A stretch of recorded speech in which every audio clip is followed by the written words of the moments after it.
असली मजा तो तब आएगा जब शाम को सब लोग मुंह दिखाई के लिए आएंगे और सबके सामने सच्चाई आ जाएगी। लेकिन आपको लगता है कि दादाजी की ऐसी हालत में मुंह दिखाई होगी? अरे मेरा बस चले ना तो बुढ़े को उठने ना दूं और मुंह दिखाई भी करवा दूं, ताकि सबको पता चल जाए उस धर्म के पुजारी, न्याय की मूरत राजपुरोहित के पोते देव ने उस राधिका से शादी की जिसे पूरा समाज चरित्रहीन मानता है, जो शादीशुदा ना होते हुए भी रोहन की पत्नी बनकर हमारे घर में रही। उसी राधिका की वजह से अपने ही घर में हम नौकरों की तरह रहे ना। अब देख, वही समाज उसी राधिका को हमारे घर की नौकरानी बना देगा। लेकिन इससे हमारा क्या फायदा? अरे होगा, फायदा होगा। हमें तो बस अपने कान नाक खुले रखने और ध्यान रखना है कि चारों तरफ क्या हो रहा है। फिर वही होगा जो हम चाहते।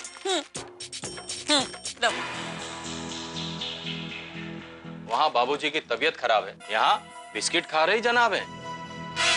अरे हमारे भूखे रहने से क्या बाबूजी की तबीयत ठीक हो जाएगी? अरे कुछ नहीं मिलेगा तुम्हें खाने को, ढूंढ लेना कुछ चने ना को चबाने को। हाय राम, सासू माँ बोलो भला, आप परेशान मत होइए। ससुर जी ने आपके हाथ से एक बिस्किट पैकेट छीन लिया तो आप नाराज भी मत होइए। हमें पता है आपके अलमारी में तो बहुत सारी चीजें।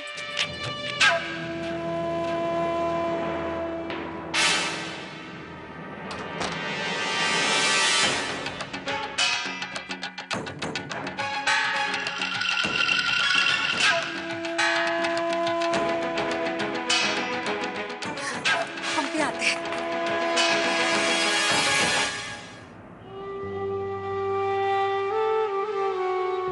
दाई माँ देव से बात करने के लिए आई रही। राजपुरोहित जी की बीमारी माँ भाभी राजपुरोहित की हैसियत से उनको सही निर्णय लेवे का चाहिए। किस बात का निर्णय? शाम को सब लोगन आवेंगे ना मुंह दिखाई के लिए, उनको क्या कहेंगे? कछु तो करेगा चाहिए ना। ताई माँ इसी बात की चिंता मुझे भी हो रही है, पर जो हो गया सो हो गया ना। राधिका को देव की पत्नी के रूप में सबको स्वीकार करना ही होगा। ये आप क्या कह रही हो मछली बहू? राधिका देव की पत्नी का दर्जा कैसे ले सकती? क्यों नहीं दे सकते दाई माँ?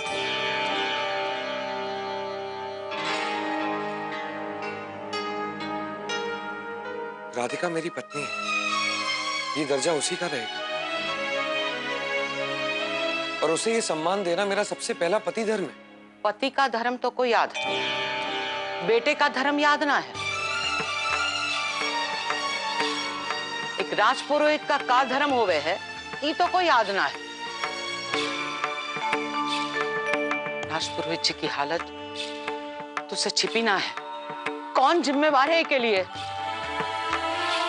इतना सब होवे के बाद भी तो को राजपुरोहित जी की टूटती सांस ना दिखे है, तो को तोरा प्यार दिखाई दे रहा है। इस स्वार्थी देव को मैं ना पहचानत हूं कि वो देव ना है जाको मैंने बेटे की तरह पालो है।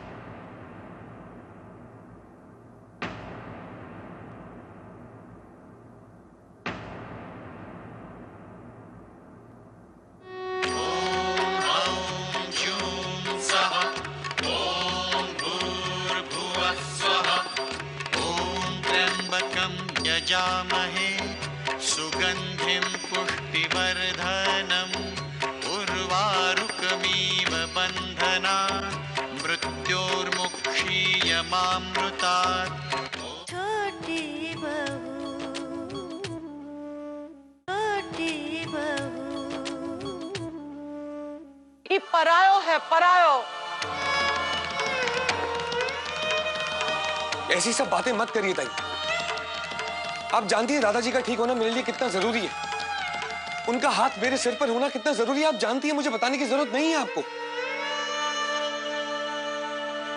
एक बार मेरी तरफ से सोच के देखिए। एक तरफ दादाजी और एक तरफ वो लड़की जिसके साथ मैंने अग्नि के सामने 7 फेरे लिए, उसे जीवन साथी बनाया है। क्या उसके साथ रिश्ता तोड़ देना अधर्म नहीं होगा? झूठ की बुनियाद पर रखो है ब्याह, और इस झूठ के कारण पवित्र हवन कुंड की अग्नि भी अपवित्र हो गई रही। कौनू का आशीर्वाद ना मिलेगा तो को, ना घर के लोगन का, ना स्वर्ग में बैठे 33 करोड़ देवताओं का।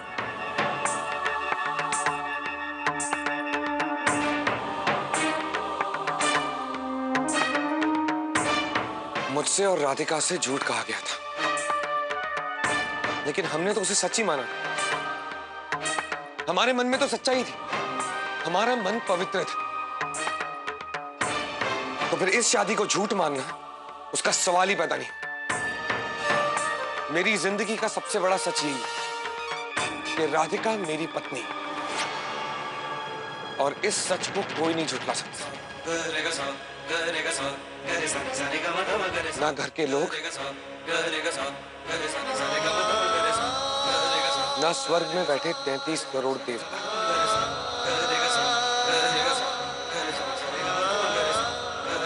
आज तक जो कुछ तो बोले रहा ना लालन, उमा ई घर के संस्कार दिखाई दे रहे थे, पर आज तो रे ई बोल सुनकर लग रहा है कि कमी मोरे संस्कार में रह गई है। दोष तोरे अंदर ना है, दोष मोरे अंदर है।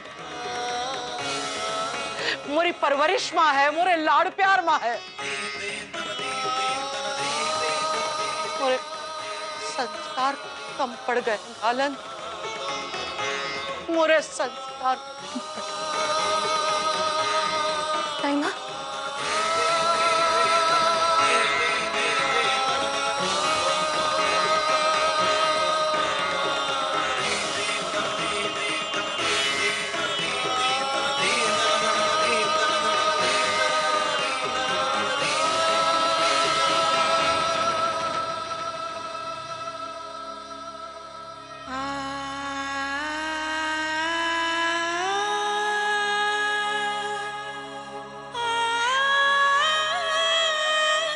मेरी कर्मों की सजा दादाजी को मत दो कान्हा।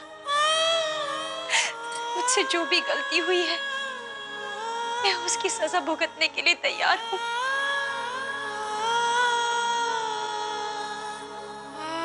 दादाजी को जल्दी से स्वस्थ कर दो। अब जब तक दादाजी होश में नहीं आ जाते, मैं यहाँ बैठकर निरंतर जाप करूंगी, बस उन्हें ठीक कर दो।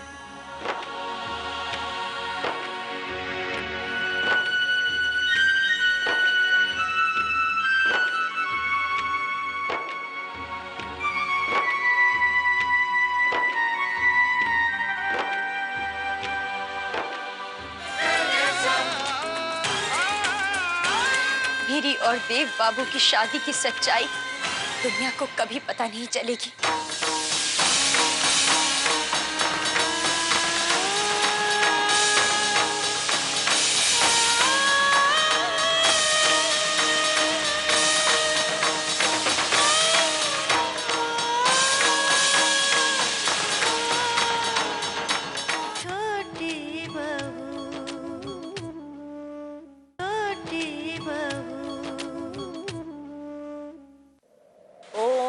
त्र्यंबकं यजामहे सुगंधिं पुष्टिवर्धनम् उर्वारुकमिव बन्धनात् मृत्योर्मोक्षयमामृतात्।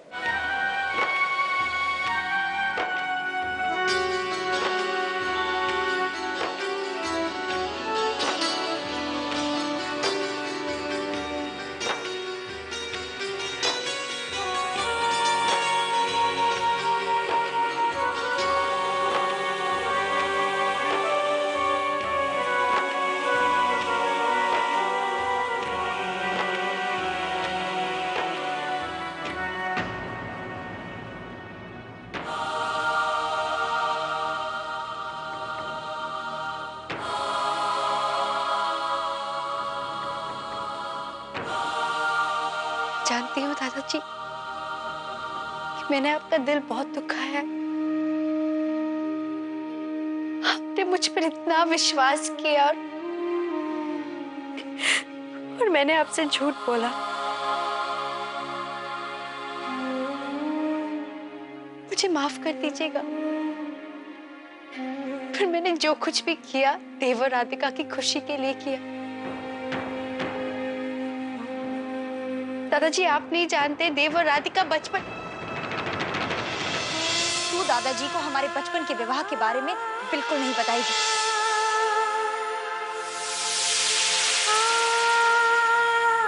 राधिका ने अपने वचन से मुझे बांधा है, इसलिए मैं आपको वो सच नहीं बता सकती।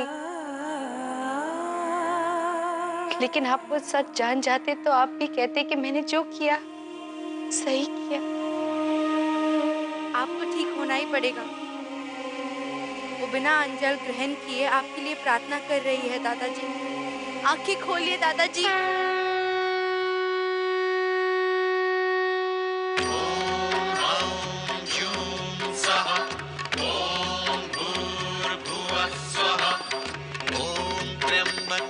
यजामहे सुगंधिं पुष्टिवर्धनम् उर्वारुकमिव बन्धनात् मृत्योर्मुक्षीयमामृतात्।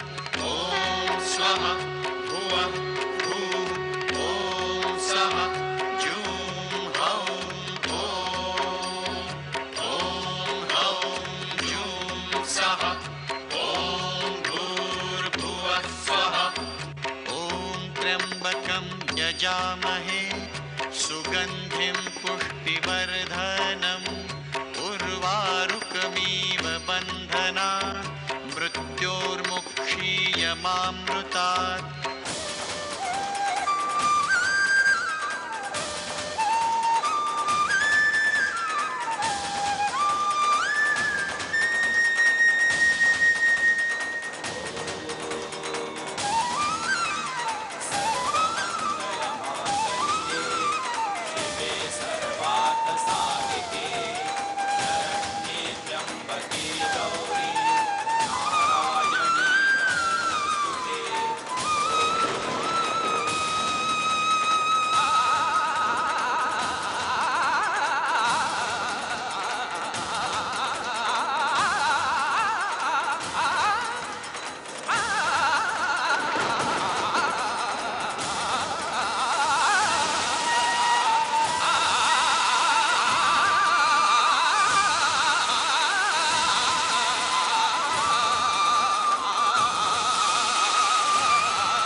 दादाजी,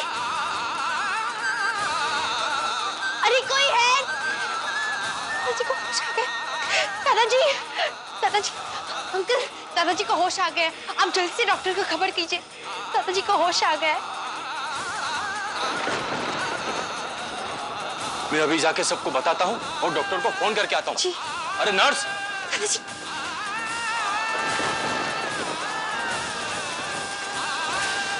दादाजी आप ठीक हो जाएंगे। जरा चेक कीजिए इन्हें।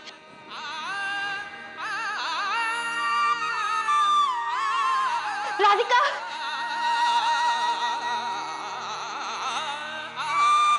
राधिका, दादाजी को होश आ गया है।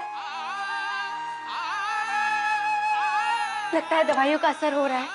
अब वो जल्दी से पूरी तरह से ठीक हो जाएंगे। ये सब तेरी प्रार्थना के कारण हुआ है राधिका।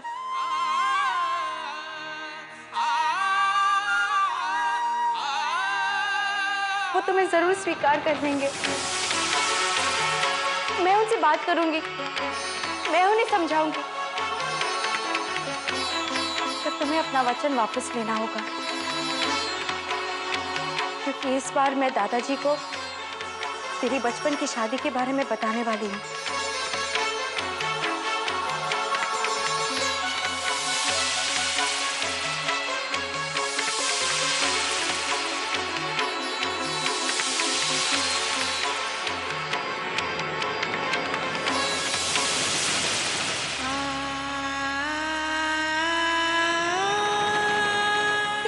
बनी हुई है तू, तुझे दिखाई नहीं दे रहा?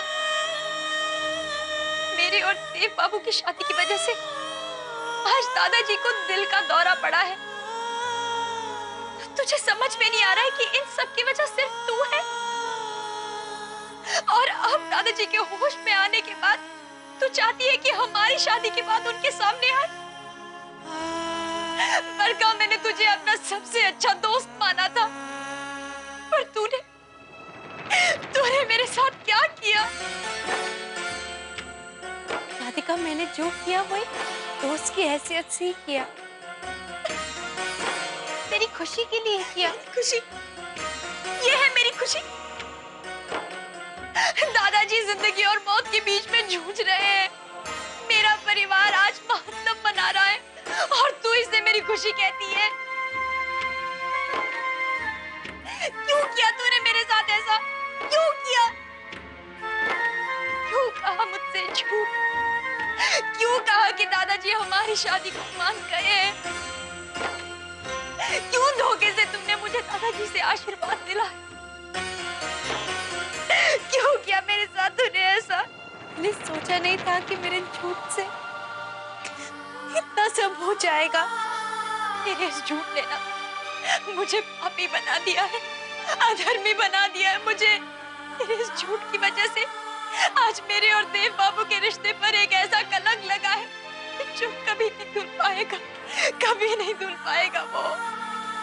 मैं दादाजी से कैसे नजरें मिला पाऊंगी? वो दादाजी जिन्हें मुझ पर इतना भरोसा था, आज मेरी सूरत नहीं देखना चाहते हैं। मैं ये सब बर्दाश्त कर लूंगी, लेकिन जो हालत दादाजी की मेरी वजह से हुई है वो मुझसे नहीं देखी जा रही है बरका। मुझसे उनकी हालत नहीं देखी जा रही, नहीं देख सकती उनकी ऐसी। मुझे माफ कर दे राधिका,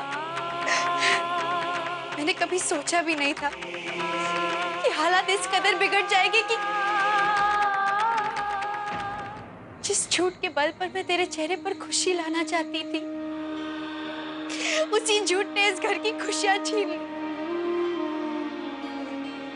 पर तू ही बता राधिका कि मैं क्या करूं? इस गलती का कोई प्रायश्चित भी नहीं है। जो होना था तो वो हो गया ना राधिका।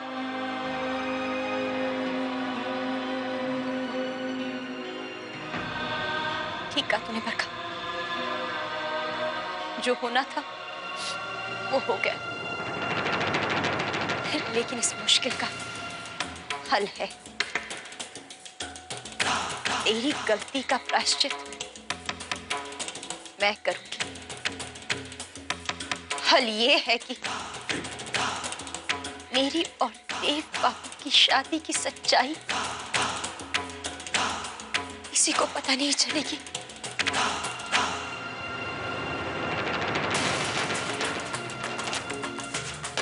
कल रात फेरों के समय जो बात घूंघट के नीचे छुपी हुई थी,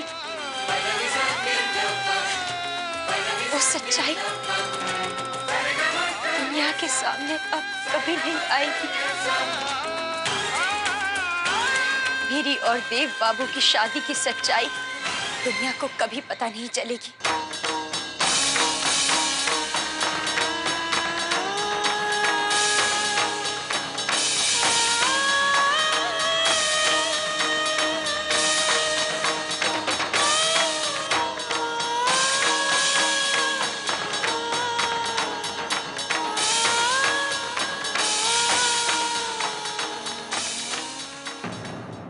क्या? ये क्या बकवास कर रही है तू राधिका? मत कर ऐसा। ये सब मेरी गलती है ना, तो मैं दादाजी के पास जाकर माफी मांगूंगी। पर तू ऐसे अपने भविष्य को बर्बाद क्यों कर रही है? राधिका, तुझे जो मिला है वो सालों की तपस्या के बाद मिला है। अपने किशन कन्हैया के नाम का सिंदूर। किस कीमत पर? दादाजी की जान की कीमत पर तो हरगिज नहीं। दादाजी की तबीयत ठीक हो जाएगी राधिका, उनकी हालत संभल जाए फिर हम उन्हें समझाएंगे ना। समझाने से क्या होगा? तेरा झूठ सच में तो नहीं बदल जाएगा ना? हाँ ठीक है, नहीं बदलेगा, पर जो सच है वो भी तो सच ही रहेगा ना। देव के साथ हुए 7 फेरे झुठला सकती है तो? मैं बस ये जानती हूँ बरखा कि झूठ की बुनियाद पर कोई भी बात अधर्म ही होती है। जिंदगी में कुछ बातें धर्म अधर्म से ऊपर होती है राधिका।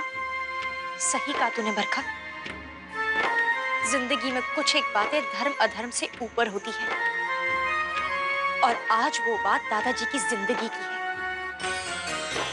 उनके उस फैसले की है जो राज पुरोहिती को बचाएगी। दादाजी का मान सम्मान, ये सब बातें मेरे विवाह से मेरे लिए बहुत बड़ी हैं।